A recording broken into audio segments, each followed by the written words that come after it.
नमस्कार साथियों, आज का हमारा टॉपिक है यूपी जीके का पहला ये लेक्चर है वैसे। और इसमें हम पढ़ेंगे यूपी की अवस्थिति और विन्यास। अवस्थिति का मतलब है कि हम यूपी की लोकेशन के बारे में पढ़ेंगे कि पूरे भारत के रिस्पेक्ट में यूपी कहाँ पर है। इसके साथ साथ यूपी किन किन राज्यों के साथ सीमा साझा करता है। इसके साथ साथ हम यूपी का जो अक्षांशीय और देशांतरीय विस्तार है उसके विषय में समझेंगे, और जो यूपी के बॉर्डर डिस्ट्रिक्ट्स हैं उनके विषय में समझेंगे। इसके साथ साथ जो रेस्ट यूपी में जो 75 डिस्ट्रिक्ट्स हैं उनके विषय में भी थोड़ी थोड़ी जानकारी लेते चलेंगे। चलिए स्टार्ट करते हैं। देखिए, सबसे पहले हम यूपी की भारत के परिप्रेक्ष्य में स्थिति को समझते हैं कि यूपी आखिर है कहाँ पे स्थित। तो देखिए, ये है हमारा इंडिया। लगभग मैं एक आपको रफ स्केच बताता हूँ। ये हमारा इंडिया है, और जब आप इंडिया के परिप्रेक्ष्य में जाएंगे तो यूपी लगभग यहाँ पे पड़ता है। और अगर यूपी यहाँ पे पड़ता है तो ये भारत के उत्तरी क्षेत्र में है ना, नॉर्दर्न साइड में है, इसीलिए इसको उत्तर प्रदेश बोला गया। आपको एक चीज समझ में आ गई। तो उत्तर प्रदेश क्यों है? इसलिए क्योंकि ये भारत के लगभग उत्तर क्षेत्र में स्थित है, पहली चीज। उसके बाद हम बात करते हैं यूपी के अक्षांशीय और देशांतरीय विस्तार की। तो यूपी का जो अक्षांशीय विस्तार है वो है 23 डिग्री 52 मिनट से 30 डिग्री 34 मिनट तक, 24 मिनट तक। अब आप इसको ऐसे ना लिखकर आप इसको ऐसे लिखिए, 23 डिग्री 52 मिनट से 30 डिग्री 24 मिनट तक। ये हो गया आपका उत्तरी अक्षांश, जो कि डिस्टेंस यहां से यहां तक की है। डिस्टेंस मींस देशांतरीय विस्तार। और उसके बाद अक्षांशीय विस्तार की बात करते हैं तो वो यहां से यहां तक होगा, और जो है 77 डिग्री 5 मिनट से 84 डिग्री 38 मिनट पूर्वी देशांतर। आपको इसको याद करने के लिए आप याद रख लीजिए, यूपी में जो अक्षांशीय विस्तार है उसमें हर 2 डिजिट के बाद 2 आता है। याद करने के लिए आपको कोई एक्स्ट्रा दिमाग नहीं लगाना। सबसे पहले 2 लिखिए, फिर 35 लिखिए, फिर 2 लिखिए, फिर 30 लिखिए, फिर 2 लिखिए, और 3 के बाद क्या आता है? 4। ये आपका हो गया अक्षांशीय विस्तार। एक बार मैं फिर से आपको समझाता हूं। शुरुआत करनी है अक्षांशीय विस्तार में, हमेशा 2 से होगी, याद करिएगा यूपी की। तो 2, उसके बाद आपने 35 लिखना है, फिर 2 लिखना है, फिर 30 लिखना है, और उसके बाद 2, और फिर क्या आएगा? 4। 3 3 4 2 2 2, हर 2 डिजिट के बाद 2 आ रहा है। देखिए, हर 2 डिजिट के बाद 2। ये आपका हो गया अक्षांशीय विस्तार। तो अक्षांशीय विस्तार क्या हो जाएगा? 2, उसके बाद 35, फिर 2, फिर 30, और फिर 2, और फिर 4 आ जाएगा।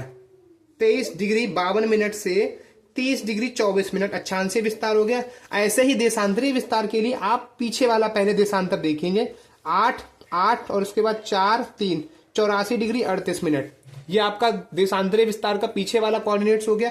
और सिर्फ आपको 77 डिग्री 5 मिनट याद रखना है। इतना याद कर लीजिए, आपके यूपी के कोऑर्डिनेट्स कंप्लीट हो जाएंगे।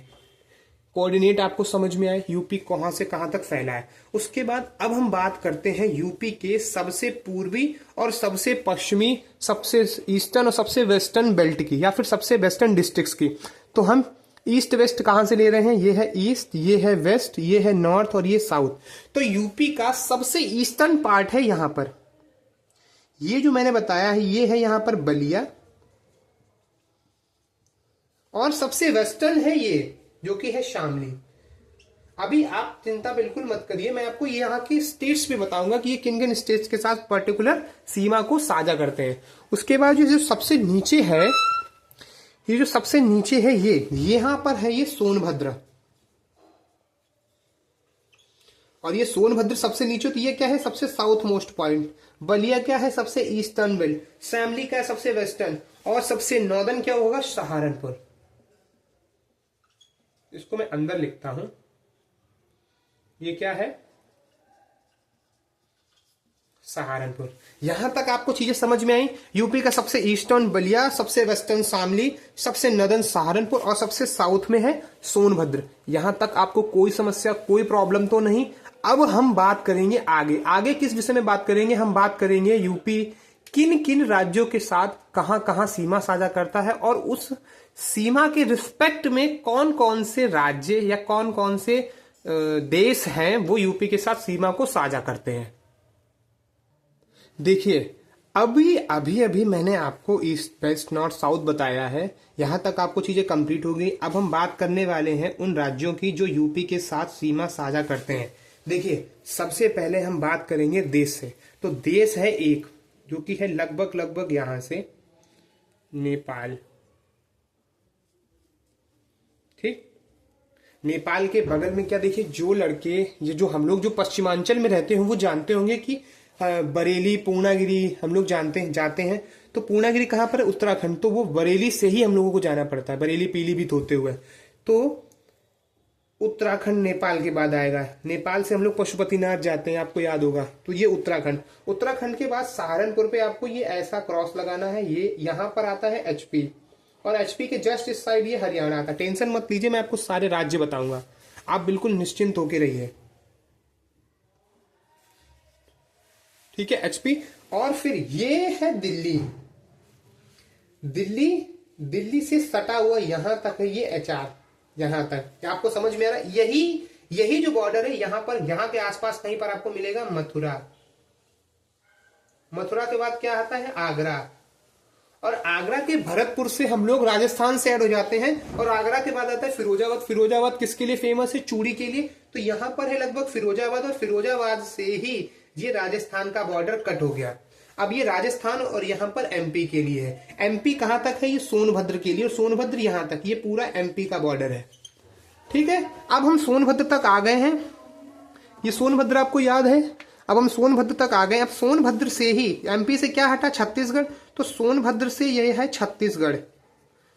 छत्तीसगढ़ के बाद बिहार से क्या कटा है, झारखंड। तो ये है झारखंड, और झारखंड से ऊपर क्या है, ये है बिहार, जो कहां तक जाता है, नेपाल बॉर्डर तक। जहां तक की चीजें आपको समझ में आई, इसमें कोई समस्या कोई प्रॉब्लम तो नहीं है। आपको यूपी की अवस्थिति समझ में आई, किस किस साइड से कौन कौन सा राज्य, कौन कौन सा देश यूपी के साथ मर्जर कर रहा है। तो आपको एक चीज समझ में आई होगी कि 8 राज्य कौन कौन से, उत्तराखंड, हिमाचल प्रदेश जो कि सहारनपुर से है, हरियाणा जो कि सहारनपुर से है 3 नंबर, उसके बाद आता है राजस्थान जो कि है 4th नंबर पे, एमपी है 5th जो कि बुंदेलखंड साइड से, उसके बाद छत्तीसगढ़ 6ठा, झारखंड 7वां और बिहार 8वां।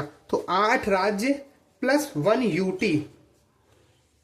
कौन सी यूटी है, दिल्ली, और प्लस 1 नेपाल, मतलब एक कंट्री। आपको समझ में आया यूपी किन किन राज्यों के साथ, किन किन देशों के साथ सीमा साझा करता है। आपको यहां तक चीजें समझ में आई। देखिए अभी हम आपको इनके जिले भी बताएंगे कि यूपी किन किन जिलों के साथ कौन कौन सी कहां कहां सीमा साझा करता है।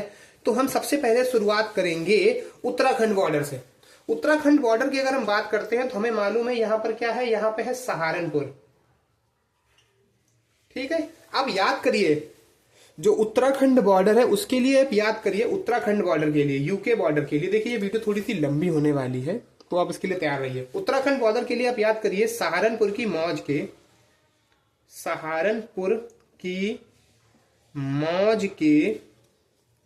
के मुरीद हैं राम जी। सहारनपुर तो सहारनपुर हो गया, मौज से आ गया मुजफ्फरनगर, जा से आ गया बिजनौर, मुरीद से आ गया मुरादाबाद, और राम से आ गया रामपुर, ठीक है। और रामपुर के बाद एक बचता है बरेली, क्योंकि जो पीलीभीत है, ये पीलीभीत जो है बरेली, उसके बाद पीलीभीत, जो बरेली और पीलीभीत है, पीलीभीत ही यूके और नेपाल के बॉर्डर को स्प्लिट करता है। मतलब पीलीभीत लगभग लगभग यहां पे बसता है। पीलीभीत से पहले आता है बरेली, बरेली से पहले आता है रामपुर, रामपुर से पहले आता है मुरादाबाद, मुरादाबाद से पहले आता है बिजनौर, बिजनौर से पहले आता है मुजफ्फरनगर, और मुजफ्फरनगर से पहले आता है सहारनपुर। याद करने की ट्रिक, उत्तराखंड बॉर्डर की ट्रिक है सहारनपुर की मौज मतलब मुजफ्फरनगर, जा मतलब बिजनौर, के मुरीद मतलब मुरादाबाद, राम जी मतलब रामपुर। रामपुर के बाद 2 डिस्ट्रिक्ट बचते हैं, एक बरेली, बरेली बिल्कुल सेपरेट। उसके बाद जो पीलीभीत है वो स्प्लिट करता है किसको, यूके नेपाल बॉर्डर। मतलब पीलीभीत में यूके भी आता है, यूके से भी साझा करता है, और पीलीभीत नेपाल से भी बॉर्डर साझा करता है। आप इस चीज को याद कर लीजिए, यूके बॉर्डर। तो कितने जिले हैं यूपी के, क्या नाम, उत्तराखंड के लिए? तो उत्तराखंड के लिए हमें पता चला सहारनपुर 1, मुजफ्फरनगर 2, बिजनौर 3, मुरादाबाद 4, रामपुर 5, बरेली 6 और 7वां आता है पीलीभीत। तो उत्तराखंड बॉर्डर से कितने जिले सीमा साझा करते हैं? 7, पहली चीज। उसके बाद अगर हम बात करें यूपी के परिप्रेक्ष्य में, यूपी के परिप्रेक्ष्य में जो दिशा है, दिशा अगर देखेंगे, मतलब अगर हम लोग देखें कि यूपी के किस डायरेक्शन में उत्तराखंड पड़ता है, तो आप देखेंगे कि ऊपर साइड में है, तो ये कौन सी डायरेक्शन होगी? Northern side. तो आपको उत्तराखंड की समझ में आया। मुराद सहारनपुर की मौज के मुरीद है राम जी। बरेली, बरेली के बाद पीलीभीत स्प्लिट करता है, 7 राज्य हैं। आपको ये चीज कोई समस्या तो नहीं। अब बात करते हैं हिमाचल प्रदेश की। तो यूके 07 राइडर भी है, तो आपको याद होगा, तो आप ऐसे भी याद कर सकते हैं। यूके से 7 राज्य, 7 जिले कौन कौन से मैंने आपको बता दिए। ये है पीलीभीत, पीलीभीत के बाद आता है बरेली, बरेली के बाद आता है मुरादाबाद, रामपुर, रामपुर के बाद ये मुरादाबाद, मुरादाबाद से बाद में आएगा ये बिजनौर, बिजनौर से मुजफ्फरनगर, मुजफ्फरनगर से सहारनपुर। ये आपको ये बॉर्डर डिस्ट्रिक्ट तैयार होंगे। अब बात करते हैं हिमाचल प्रदेश। उत्तराखंड के लिए हिमाचल प्रदेश सिर्फ सहारनपुर के साथ ही सीमा साझा करता है, तो सहारनपुर HP सिर्फ 1 है। उसके बाद हम बात करते हैं हरियाणा की। तो हरियाणा के लिए फिर से देखिए, हरियाणा साझा करता है, लेकिन बीच में ये दिल्ली भी आ जाता है। तो दिल्ली वाले जो 2 डिस्ट्रिक्ट हैं वो हमको छोड़ने पड़ेंगे। कौन कौन से दिल्ली के 2 डिस्ट्रिक्ट हैं? एक गाजियाबाद और एक गौतम बुद्ध नगर। गाजियाबाद और गौतम बुद्ध नगर, ये दोनों, गाजियाबाद और नोएडा जिसको हम लोग बोलते हैं, तो ये दोनों छोड़ के अतिरिक्त हम लोग हरियाणा वाला देखते हैं। तो HR के लिए देखेंगे तो क्या ट्रिक बनेगी? सहारनपुर के शामबाग में गौतम बुद्ध ने अली मतलब होता है सखी, अनुयायी, अलियों संग माथुर खाया। जो पश्चिमी यूपी में होंगे वो जानते होंगे माथुर हम लोग किसको बोलते हैं, माथुर खाया। याद करिए, सहारनपुर, शामबाग मतलब शामली, बाग मतलब बागपत, गौतम बुद्ध मतलब गौतम बुद्ध नगर, अली मतलब अलीगढ़ और माथुर मतलब मथुरा। ये HR की ट्रिक हो गई। तो हरियाणा से कौन कौन है, कितने जिले हैं? 1 2 3, सहारनपुर 1, उसके बाद शामली, जो मैंने आपको सबसे वेस्टर्न डिस्ट्रिक्ट बताया था, शामली के बाद बागपत के बाद आता है शामली के बाद बागपत के बाद आता है गौतम बुद्ध नगर के बाद देखिए यहाँ पर गाजियाबाद आता है, जिसको हमें छोड़ना है क्योंकि वो सिर्फ दिल्ली से साझा करेगा। गाजियाबाद के बाद, गौतम बुद्ध के बाद ये आएगा मथुरा यहाँ से चालू हो जाता है, और ये मथुरा तक ये हरियाणा है। ये मथुरा बिल्कुल चराशाही मथुरा से साझा करेगा, मथुरा तक और आया। ठीक है, तो ये HR के कितने जिले हो गए? 1 2 3 4 5 6। तो HR कितने जिलों के साथ सीमा साझा करता है? 6। कौन कौन से? सहारनपुर के शामबाग में गौतम बुद्ध ने अलियों संग माथुर खाया। तो सहारनपुर, शामबाग मतलब शामली, बाग मतलब बागपत, गौतम बुद्ध नगर, उसके बाद अलियों मतलब अलीगढ़, माथुर मतलब मथुरा। HR कितने? 6। देखिए, आप ये जो मैं डॉट्स बना रहा हूं, आप इनको बहुत अच्छे से याद रखिए क्योंकि जगह कम है, इसलिए ये सहारनपुर के बाद ये शामली के बाद आएगा बागपत के बाद आएगा ये गौतम बुद्ध नगर के बाद आएगा ये मथुरा। और अब आते हैं हम लोग राजस्थान के। देखिए, राजस्थान के विषय में हम लोग जानते हैं कि जो गोवर्धन के परिक्रमा लगा के आया होगा उसको पता है कि जब हम लोग गोवर्धन के परिक्रमा लगाते हैं तो आधे समय हम लोग, आधे नहीं, कुछ पार्ट ऐसा है गोवर्धन परिक्रमा का जो राजस्थान में, इसका मतलब राजस्थान मथुरा से सीमा साझा करता है। तो एक राजस्थान मथुरा हो गया, और दूसरा जो आगरा गए होंगे, आगरा के आगे फतेहपुर सीकरी साइड गए होंगे, तो उनको पता है कि फतेहपुर सीकरी के बाद भरतपुर आता है। और भरतपुर कहां पर? राजस्थान। तो भरतपुर ही वो डिस्ट्रिक्ट है जिससे यूपी और राजस्थान स्प्लिट होता है, और वो भरतपुर ही आगे हाईवे आके आगरा में मिलता है आगे। तो राजस्थान से 2 डिस्ट्रिक्ट है, कौन कौन से? एक मथुरा और एक आगरा। तो राजस्थान के कितने डिस्ट्रिक्ट हुए? 2। कौन कौन से? मथुरा और आगरा। 2 डिस्ट्रिक्ट खत्म, राजस्थान खत्म हो गया। अभी मैं आपको 3 करा चुका हूं, अभी मैं आपको 4 स्टेट के डिस्ट्रिक्ट करा चुका हूं। यूके मैंने बता दिया 7, एचपी का मैंने बता दिया 1, एचआर का मैंने बता दिया है 6, राजस्थान के 2। उसके बाद आगरा के बाद आता है क्या नाम, फिरोजाबाद। जो लोग फिरोजाबाद साइड गए होंगे उनको पता होगा कि जो फिरोजाबाद है वहीं से स्प्लिट होती है कहाँ के लिए, एमपी, और ये हाईवे भी गया है वहीं से। तो आप जानते हैं तो फिरोजाबाद की जो बेल्ट है यहां से एमपी बॉर्डर स्प्लिट होता है और जो जाता है सोनभद्र के लिए। तो आप एक चीज समझ रहे होंगे कि एमपी बॉर्डर कितना बड़ा है, बहुत बड़ा। तो यूपी के साथ सबसे बड़ा जो बॉर्डर है वो कौन सा राज्य साझा करता है, तो वो है एमपी। आपको एक चीज क्लियर हो गई। इसी के साथ साथ आप देख रहे हैं कि इसका जो स्पैन है वो कितना लंबा है। तो सबसे ज्यादा जिले भी साझा कौन कर रहा होगा, किसके साथ यूपी करेगा, वो भी एमपी ही है। ठीक है, अब यहां से आपकी एमपी वाली चालू होती है। देखिए एमपी के विषय में आप जानते हैं कि ये मैंने फिरोजाबाद बना दिया, ये फिरोजाबाद है। अब आप फिरोजाबाद के विषय में देखिए, एमपी का बॉर्डर सबसे लंबा है, तो एमपी को बॉर्डर को भी हम लोग लास्ट में पढ़ेंगे। उससे पहले हम लोग ये छत्तीसगढ़, झारखंड और बिहार बॉर्डर को समझ लेते हैं। तो सबसे पहले यहां पर है, हम लोगों को मालूम है सोनभद्र है, जो कि सबसे साउदर्न पॉइंट है। कहां का, सोनभद्र, यूपी का। छत्तीसगढ़ सिर्फ सोनभद्र से, तो छत्तीसगढ़ सिर्फ एक डिस्ट्रिक्ट। झारखंड सिर्फ सोनभद्र से, तो झारखंड एक डिस्ट्रिक्ट। उसके बाद बात करते हैं बिहार बॉर्डर बहुत ही इंपॉर्टेंट है, क्योंकि हमारे बिहार पूर्वांचल जो है लगभग बिहार के इन्फ्लुएंस में ही ज्यादातर रहता है। तो ये ट्रिक बहुत अच्छी है, याद करिए। सोना, चांदी, गजरा, बाली, पाके, देवी, खुश है महाराज। ठीक है, तो बिहार के लिए क्या है, सोना मतलब सोनभद्र, तो सोना, चांदी, गजरा, बाली, पाके मिस करना है, पाके, देवी, खुश है महाराज, खुश है महाराज। डिस्ट्रिक्ट देखिए, सोना मतलब सोनभद्र, चांदी मतलब चंदौली, गजरा मतलब गाजीपुर, गजरा मतलब गाजीपुर, बलिया मतलब बाली मतलब बलिया, सबसे ईस्टर्न पॉइंट, देवी मतलब देवरिया, खुश मतलब कुशीनगर, महाराज मतलब महाराजगंज। तो कितने डिस्ट्रिक्ट हो गए, 1 2 3 4 5 6 7। तो बिहार में कितने डिस्ट्रिक्ट, 7। कैसे याद करना है, सोना, चांदी, गजरा, बाली, पाके, देवी, खुश है महाराज। याद कर लीजिए, बहुत इजी है।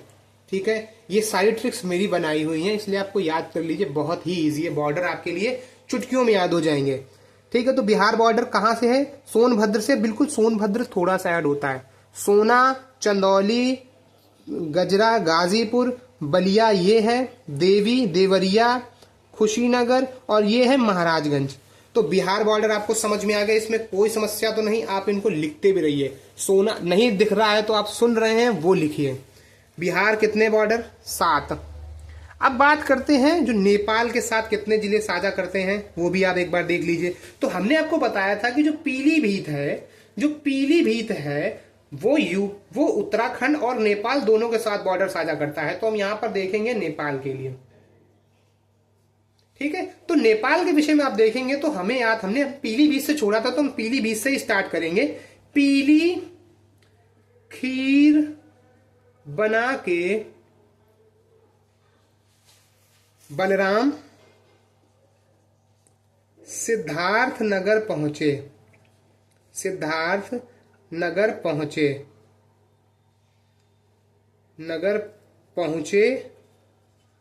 महाराज।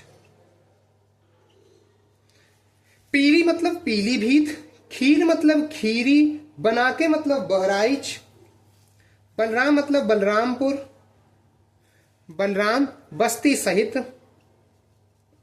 बस्ती मतलब श्रावस्ती, सहित लिख लीजिए, मत लिखिए, कोई मतलब नहीं। बस्ती सहित सिद्धार्थ नगर पहुंचे, तो सिद्धार्थ नगर पहुंचे और महाराज। याद करिए फिर से, नेपाल के लिए ट्रिक क्या है, पीली खीर बना के बलराम बस्ती सहित सिद्धार्थ नगर पहुंचे महाराज। याद कर ली एक बार फिर से, पीली खीर बना के बलराम बस्ती सहित सिद्धार्थ नगर पहुंचे महाराज। पीली मतलब पीलीभीत, खीरी मतलब लखीमपुर खीरी, बना के मतलब बहराइच, फिर उसके बाद आता है बस्ती सहित, तो बस्ती मतलब श्रावस्ती, श्रावस्ती के बाद बलराम, बलरामपुर, बलरामपुर के बाद ये सिद्धार्थनगर, और सिद्धार्थनगर के बाद ये थोड़े से हमने पास पास पॉइंट बना दिए हैं, पीली, खीरी, खीरी के बाद बहराइच थोड़ा सा दूर है, बहराइच के बाद आता है श्रावस्ती, श्रावस्ती के बाद आता है ये बलरामपुर, बलरामपुर के बाद आता है सिद्धार्थनगर, और फिर ये महाराजगंज। आपको ये यूपी की मैंने आपको 3 साइडें कंप्लीट करा दी हैं। नेपाल के लिए आपको क्या याद रखना, पीली खीर बना के बस्ती सहित बलराम सिद्धार्थनगर पहुंचे, बस्ती सहित बलराम, बस्ती सहित बलराम, बलराम सिद्धार्थनगर पहुंचे महाराज। यहां तक आपको कोई समस्या नहीं, मतलब नेपाल के साथ 1 2 3 4 5 6 7, तो नेपाल के साथ कितने राज्य, 7 राज्य। कोई समस्या, कोई समस्या तो नहीं, आपको नेपाल का क्लियर हो गया, इसमें कोई डाउट तो नहीं है ना। अब बात करते हैं हम लोग, देखिए आपको जो मैंने ये डॉट्स रखे हैं आप इनको समझिएगा। देखिए इसमें थोड़ा सा मैंने मैसी कर दिया है, पर आप अगर सुन रहे होंगे ध्यान से तो आपको चीजें बहुत क्रिस्टल क्लियर हो गई होंगी। अब हम बात करते हैं एमपी बॉर्डर की। देखिए एमपी बॉर्डर पे हम कहां पे थे, हमने ये फिरोजाबाद पढ़ा है और हमने ये सोनभद्र पढ़ा है, इसके बीच के डिस्ट्रिक्ट्स को हम पढ़ते हैं। देखिए फिरोजाबाद, अब फिरोजाबाद के बाद अगर हम चलेंगे किस साइड, फिरोजाबाद, अब फिरोजाबाद के बाद अगर हम लोग चलेंगे तो फिरोजाबाद के बाद चलेंगे तो क्या आता है, इटावा, ट्रेन भी चलती है इटावा से, इटावा, तो ये पहला डिस्ट्रिक्ट क्या है, इटावा। अब इसको आप बिना ट्रिक के ही याद करिए, क्यों, क्योंकि ये बुंदेलखंड है, आपको हर चीज बहुत फिंगर टिप पे होनी चाहिए। बुंदेलखंड के डिस्ट्रिक्ट आपके फिंगर टिप पे होने चाहिए, क्यों, क्योंकि इधर साइड बघेलखंड भी आता है, बहुत सारी नदियों के एंट्रेंस भी होगी यहीं से, इटावा और या जालौन इस साइड से एंट्री भी होगी, क्योंकि आपको गंगा जो आपकी जो उत्तर साइड से नदियां एंटर करेंगे उसमें सिर्फ 2 ही मेजर नदियां होंगी, गंगा और यमुना, बाकी गोमती, घाघरा और ये जितनी भी नदियां हैं वो सारी नेपाल नेपाल याद होती, कोई समस्या नहीं होती। पर जो नीचे से नदियां हैं वो डिस्ट्रिक्ट वाइज भी आपको याद होनी चाहिए। तो सबसे पहली आती है इटावा, इटावा के बाद आता है, देखिए इटावा से इस साइड थोड़ा औरैया पड़ता है, यहाँ पे औरैया पड़ता है, और औरैया के इस साइड पड़ता है ये कन्नौज, और कन्नौज के इस साइड ये कानपुर, ठीक है, कानपुर के बाद ये कानपुर देहात, ये लखनऊ पड़ता है, लखनऊ के बाद ये फतेहपुर पड़ता है। देखिए मैं आपको भी डिस्ट्रिक्ट्स भी समझा दूंगा, आप निश्चिंत रहिए, ये मैं आपको लोकेशन वाइज समझा दूंगा कि कौन कौन सी कहां पे चीज पड़ती है। तो ये इटावा, इटावा के बाद हम लोग चलेंगे, इटावा से नीचे आता है ये जालौन, इटावा से नीचे आता है ये जालौन, जालौन से जुड़ा हुआ है झांसी, झांसी से जुड़ा हुआ है ललितपुर, ठीक है, अब बेल्ट देखिएगा, और ललितपुर और झांसी के साथ जुड़ा हुआ है महोबा, महोबा के बाद आता है, महोबा के बाद आता है महोबा, महोबा से जुड़ा हुआ है बांदा, बांदा से जुड़ा हुआ है चित्रकूट, चित्रकूट से जुड़ा हुआ है प्रयाग, प्रयाग से जुड़ा हुआ है मिर्जापुर, प्रयाग, प्रयाग से जुड़ा हुआ है मिर्जापुर, मिर्जापुर से जुड़ा हुआ है सोनभद्र। ये आपको चीजें समझ में आई, इसमें कोई डाउट, एक बार फिर से समझिए। फिरोजाबाद, फिरोजाबाद सबसे पहला डिस्ट्रिक्ट है, फिरोजाबाद के बाद फिरोजाबाद से जुड़ा हुआ इटावा, इटावा के बाद इटावा जालौन एक साथ ही बोला जाता है, और जालौन से जुड़ा हुआ है झांसी, झांसी के बाद ये नीचे वाला ललितपुर तो आप अच्छे से जानते ही हो, ये पूरा एमपी में धसा हुआ है ये, तो ये ललितपुर, ललितपुर और झांसी से जुड़ा हुआ है महोबा, महोबा के बाद बांदा आता है, महोबा, बामा, बांदा, चित्रकूट ये एक साथ बोला जाता है। हमारी जो कन्नौज वाली बेल्ट है उसमें महोबा, बांदा, चित्रकूट एक साथ बोला जाता है, और इटावा, इटावा और ये जालौन, जालौन इटावा करके हमारे यहाँ चीजें चलती हैं, ग्वालियर साइड हम लोग बोलते हैं बहुत, तो जालौन इटावा, जालौन और इटावा एक साथ चलता है, और झांसी, महोबा, चित्रकूट, झांसी, महोबा, महोबा के बाद आता है चित्रकूट, झांसी, महोबा, बांदा, चित्रकूट, झांसी, उसके बाद ये महोबा, बांदा, चित्रकूट आप याद रखिए, महोबा, उसके बाद बांदा, बांदा के बाद ये चित्रकूट, चित्रकूट तक आपकी चीजें बिल्कुल डाउटफुल तो नहीं है कोई। फिर उसके बाद आती है जो कालीन भैया वाली बेल्ट है, ये प्रयाग, प्रयाग के इस साइड आता है ये मिर्जापुर, ये कालीन भैया वाली बेल्ट है मिर्जापुर, मिर्जापुर के बाद नीचे आ जाता है सोनभद्र। इसमें आपको कोई समस्या तो नहीं। आप एक बार मैं आपको लास्ट फिर से समझाता हूं, यहां था फिरोजाबाद, आप इसको आगरा से भी याद कर लीजिए, ज्यादा आसान रहेगा। आगरा, आगरा के बाद आता है ये इटावा, इटावा के बाद ये आया जालौन, जालौन से जुड़ा हुआ होता है झांसी, झांसी और ललितपुर एक साथ है। उसके बाद फिर आपको ये 3 याद रखने, कौन कौन से, जालौन है ना, जालौन, महोबा, बांदा, चित्रकूट, ये जालौन हो गया। ये है महोबा, महोबा, बांदा, चित्रकूट। चित्रकूट के बाद आता है ये प्रयागराज, प्रयागराज के बाद आता है ये हमारा मिर्जापुर, कालीन भैया, और ये सोनभद्र। तो एमपी के साथ कितने डिस्ट्रिक्ट्स हैं आप काउंट करिए। तो ये आगरा, फिरोजाबाद 1, उसके बाद इटावा 2, ये है जालौन 3, झांसी 4, ललितपुर 5 के बाद यहां पर आता है ये महोबा, फिर ये बांदा, फिर ये चित्रकूट, उसके बाद ये मिर्जापुर, प्रयाग के बाद मिर्जापुर या सोनभद्र। काउंट करिए 1 2 3 4 5 6 7 8 9 10 और 11। तो एमपी कितने डिस्ट्रिक्ट्स के साथ, 11 डिस्ट्रिक्ट के साथ सबसे लंबी सीमा साझा करता है। यहां तक आपको कोई डाउट तो नहीं, सबसे लंबी डिस्टेंस वाइज और डिस्ट्रिक्ट वाइज दोनों ही सीमा सबसे लंबी एमपी के साथ ही यूपी साझा करता है। यहां तक की चीजें आपको कंप्लीट हो गई। उसके बाद आपको वे राज्य जरूर याद करने हैं जिनके साथ यूपी का सिर्फ एक डिस्ट्रिक्ट सीमा साझा करता है, जिसमें एचपी, हिमाचल प्रदेश, एक जिले जो कि है सहारनपुर, उसके बाद छत्तीसगढ़ और झारखंड वो भी एक ही है। एक कौन सा है, वो सोनभद्र। ये 3 स्टेट ऐसे हैं जो सिर्फ एक एक राज्य के साथ सीमा साझा करते हैं। यहां तक आपको समझ में आ गया। एक एक डिस्ट्रिक्ट जो कि सोनभद्र इसके साथ सीमा साझा करते हैं। जो आपको राज्य थे वो समझ में आ गए, सॉरी डिस्ट्रिक्ट्स थे जो यूपी के जो राज्यों के साथ सीमा साझा करते हैं वो आपको समझ में आ गए, स्पेशली बॉर्डर डिस्ट्रिक्ट्स। आपको यहां तक कोई समस्या तो नहीं। अब बात करते हैं यूपी का वह डिस्ट्रिक्ट जो सबसे ज्यादा राज्यों के साथ सीमा साझा करता है। तो सबसे पहले हम लोग पढ़ेंगे सोनभद्र के विषय में। देखिए सोनभद्र को अगर आप देखेंगे तो सोनभद्र कितने राज्यों के साथ सीमा साझा कर रहा है, देखिए ध्यान से देखिए। अगर आपने ये नोट्स में बनाया होगा तो आप उसमें ही देखिए। सोनभद्र देखिए, सबसे पहले एमपी कहां से कहां तक, आगरा से सोनभद्र तक, तो एक एमपी हो गया। उसके बाद छत्तीसगढ़, उसके बाद झारखंड और फिर उसके बाद बिहार कहां से, सोनभद्र से महाराजगंज तक। आपको समझ में आ गया। तो सोनभद्र सबसे ज्यादा राज्यों के साथ सीमा साझा करता है जो कि है 4, लेकिन सहारनपुर भी इससे पीछे नहीं है।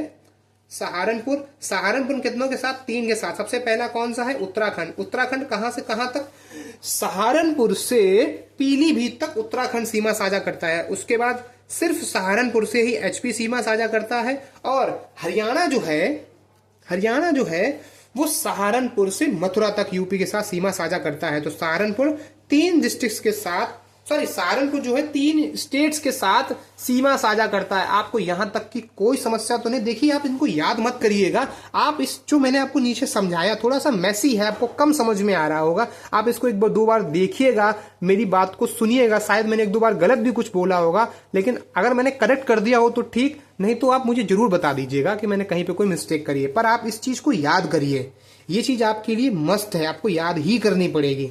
यहां तक कि सारी चीजें आपको समझ में आ गई, इसमें कोई समस्या तो नहीं। देखिए आपको मैं एक चीज और बता दूं, ये मिर्जापुर है, मिर्जापुर थोड़ा सा यहां पर है, सोनभद्र और प्रयागराज लगभग यहां पर है।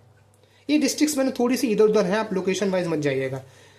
बिल्कुल प्रयागराज से सटे हुए यहां से ये यूपी का जीएमटी गया है, मतलब ग्रीन मीन टाइम मानक समय रेखा गई है, जो प्रयाग नैनी के आसपास से निकली है और जो 5.5 घंटे आगे। अब देखिए आपके लिए ग्रीन मीन लाइन है, ये आपको याद करना कोई बड़ी बात नहीं है, आपको ये समझ में आ गई होगी कहां कहां पर क्या क्या कैसे कैसे स्टैब्लिश है। ठीक है, ग्रीन मीन लाइन जो है अगर आप इसके ऊपर ही देखेंगे तो यूपी में ये यहां पर क्या आया था, बलराम सिद्धार्थनगर पहुंचे, तो ये लगभग बलरामपुर के आसपास आएगी। तो बलरामपुर के आसपास से ये यूपी में ग्रीन मीन टाइम जो जीएमटी लाइन है वो एंटर करती है और प्रयाग के आसपास से एग्जिट करती है। ठीक है, आपको ये चीज जरूर याद रखनी है। उसके बाद यदि आप बलरामपुर और प्रयागराज समझ गए हैं तो इनके बीच के जो डिस्ट्रिक्ट्स हैं आप उनको भी अच्छे से समझ जाओगे।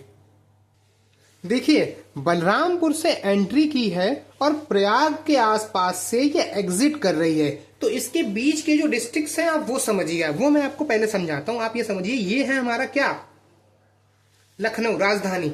अगर आप लखनऊ राजधानी जानते हो तो लखनऊ से इस साइड ये सीतापुर है ना, और सीतापुर से सटा हुआ ये सीतापुर है, और सीतापुर से सटा हुआ ही क्या है, खीरी। सीतापुर से ही सटा हुआ है हरदोई, आप समझिएगा, हरदोई, हरदोई किसके साथ, हरदोई कानपुर के साथ सीमा साझा करता है। कानपुर से पहले ये उन्नाव आएगा, उन्नाव के साथ भी हरदोई सीमा साझा करता है ना।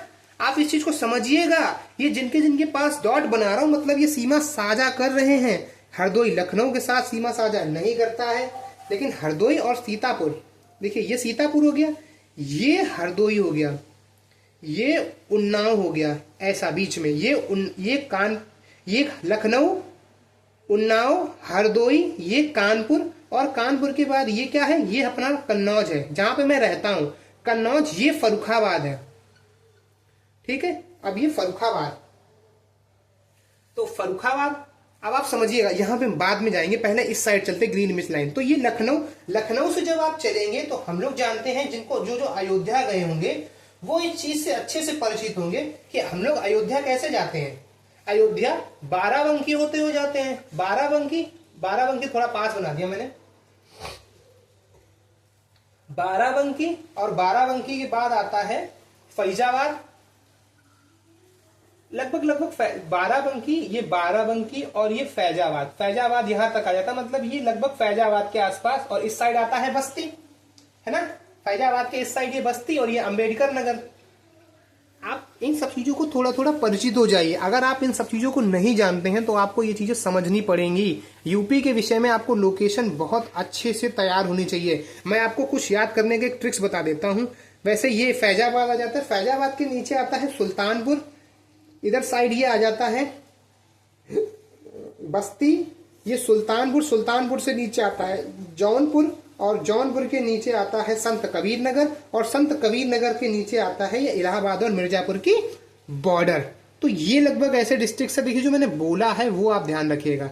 बलरामपुर, बलरामपुर के नीचे आता है गोंडा, गोंडा के नीचे आता है ये बस्ती, बस्ती के नीचे आता है यहाँ पर कहीं फैजाबाद भी आ गया। ठीक है, फैजाबाद के नीचे आता है सुल्तानपुर, जौनपुर, जौनपुर के नीचे आता है संत कबीर नगर, और फिर ये प्रयाग और मिर्जापुर का बॉर्डर। ये इतने डिस्ट्रिक्ट्स जो हैं वो ग्रीन मीन लाइन, देखिए ये पूछा नहीं जाता पर आपको लोकेशन पता होनी चाहिए। उसके बाद हम बात करते हैं इसमें, मैंने आपको लगभग सारी चीजें समझा दी हैं। इसमें मैंने आपको यूपी का क्षेत्रफल अगर नहीं बताया है तो एक बार क्षेत्रफल और लिख लीजिए। जो हमने आपको क्षांशीय देशांतरीय विस्तार बताया था वो क्या था, मैंने आपको क्या बताया था, लिखना याद करना, 2, फिर 35 लिखना है, फिर 2 लिखना है, फिर 30 लिखना है, फिर 2 लिखना है, और फिर 4 लिखना है। ये हमारा क्या हो गया, ये हमारा उत्तरी अक्षांश हो गया। और पूर्वी देशांतर के लिए आपको 8 लिखना है, इधर साइड 4 और इधर साइड 3 लिखना है। ये आपका लास्ट वाला देशांतर हो गया 7705। ये आपका पूरा देशांतरीय विस्तार हो गया है। इस देशांतरीय विस्तार के अंतर्गत लगभग यूपी 2,40,928 किलोमीटर स्क्वायर क्षेत्रफल को एक्वायर करता है, जो पूरे भारत का लगभग 7.33% है।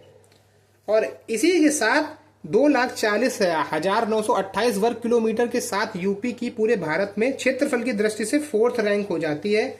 याद करने के लिए 4th रैंक में कौन कौन से हैं तो आप याद कर लीजिए। सबसे पहला है राजस्थान, राजस्थान के बाद आता है एमपी, एमपी के बाद महाराष्ट्र, और महाराष्ट्र के बाद यूपी। तो ये चारों लोकेशन याद करने के लिए आपको रामू याद करना पड़ेगा। रामू के लिए राजस्थान, एमपी, महाराष्ट्र और यूपी। कितना क्षेत्रफल, 2,40,928 वर्ग किलोमीटर, जो कि लगभग 7.33% है। यहां तक की चीजें आपको समझ में आ गए होंगे। अवस्थिति और विन्यास आपको यूपी का समझ में आ गया होगा। इसमें अगर मैंने कुछ भी छोड़ा हो या मेरे से कुछ भी मिस्टेक हुई हो तो आप एक बार जरूर बताइएगा मुझे, ठीक है। इसमें अभी उसके क्या नाम, क्षेत्रफल की दृष्टि से सबसे बड़े राज्य बोल रहा हूं, सबसे बड़े जिले और सबसे छोटे जिले वो भी इसमें छूट रहे हैं। बताइए, तो मैं देखिए मैं बता ही देता हूं। उसमें भी एक बहुत इजी ट्रिक है। अब इसमें जगह नहीं बची है बोर्ड पे कतई बिल्कुल। इसको एक बार इरेज करता हूं फिर देखते हैं। देखिए क्षेत्रफल की दृष्टि से यूपी के, सिर्फ मैं आपको यही डेटा दूंगा, इसके अतिरिक्त कुछ नहीं। देखिए मैंने सबसे पहले आपको क्षेत्रफल बताया 2,40,928 किलोमीटर स्क्वायर, जो कि लगभग 7.33% है, जिसके कारण यूपी का 4th प्लेस है पूरे इंडिया में, ठीक है। और 4th प्लेस में रामू याद कर लीजिए, राजस्थान, एमपी, महाराष्ट्र और यूपी, ठीक है। ये रामू याद हो गया। इसके बाद हम बात करते हैं यूपी के जो डिस्ट्रिक्ट्स हैं क्षेत्रफल के आधार पर। तो एक ट्रिक याद कर लीजिए, बहुत इजी है। लखन लखन सोन देई, लखन सोन देई, पूरी गजब, पूरी गजब भाई, पूरी गजब भाई। ठीक है, इसमें वैसे हम एक ट्रिक सीता भी इसमें लिखते हैं, पर तीन तीन याद कर लीजिए। ये वो डिस्ट्रिक्ट्स हैं जो सबसे ज्यादा क्षेत्रफल के साथ हैं, और ये वो डिस्ट्रिक्ट्स हैं जो सबसे कम क्षेत्रफल के साथ है। समझिएगा, लखन मतलब खीरी, लखीमपुर खीरी, लखीमपुर खीरी जो सबसे ज्यादा क्षेत्रफल है यूपी में जिसका, लखीमपुर खीरी। सोन मतलब सोनभद्र, उसके बाद देई मतलब हरदोई। ठीक है, हरदोई। लखीमपुर खीरी का जो मुख्यालय लखीमपुर खीरी और इसका क्षेत्रफल है 7680। सोनभद्र और हरदोई का याद मत करिए। उसके बाद पुरी का याद करेंगे तो हापुड़ यूपी में सबसे छोटा जिला है क्षेत्रफल की दृष्टि से। फिर गाजियाबाद, गाजियाबाद मैंने आपको बताया था जो कि दिल्ली के साथ सीमा साझा करता है। दिल्ली के साथ और कौन कौन साझा करता है सीमा? एक तो गौतम बुद्ध नगर जिसको हम लोग नोएडा बोलते हैं, गौतम बुद्ध नगर और गाजियाबाद। ठीक, तो ये वही गाजियाबाद है। और भाई का मतलब हो गया भदोई। ठीक है, भदोई। लखीमपुर खीरी का मुख्यालय लखीमपुर खीरी है। सोनभद्र का जो मुख्यालय है वो रॉबर्ट्सगंज है। ठीक है, हरदोई का मुख्यालय हरदोई है। हापुड़ का भी मुख्यालय हापुड़ में ही है। उसके बाद गाजियाबाद, गाजियाबाद का मुख्यालय भी गाजियाबाद में ही है। उसके बाद भदोई का याद कर लीजिए, भदोई का है ज्ञानपुर में। ठीक, आपको क्षेत्रफल सबसे ज्यादा लखीमपुर खीरी का, उसके बाद सोनभद्र का, उसके बाद हरदोई का। ठीक है, और सबसे कम हापुड़ का है, हापुड़ से ज्यादा गाजियाबाद का है, और गाजियाबाद से ज्यादा भदोई का है। आपको ये चीज समझ में आ गई? ये सबसे ज्यादा है, ये सबसे ज्यादा वाले 3 डिस्ट्रिक्ट है, और ये सबसे कम वाले डिस्ट्रिक्ट है, सबसे कम क्षेत्रफल वाले। ठीक, आपको मेरे हिसाब से अवस्थिति और विन्यास में कोई भी चीज मेरे हिसाब से नहीं छूटी है। यदि छूटी भी हो तो आप जरूर बताइएगा। ठीक है, तब तक के लिए इतना ही। पढ़ते रहिए, प्रैक्टिस करिए। धन्यवाद।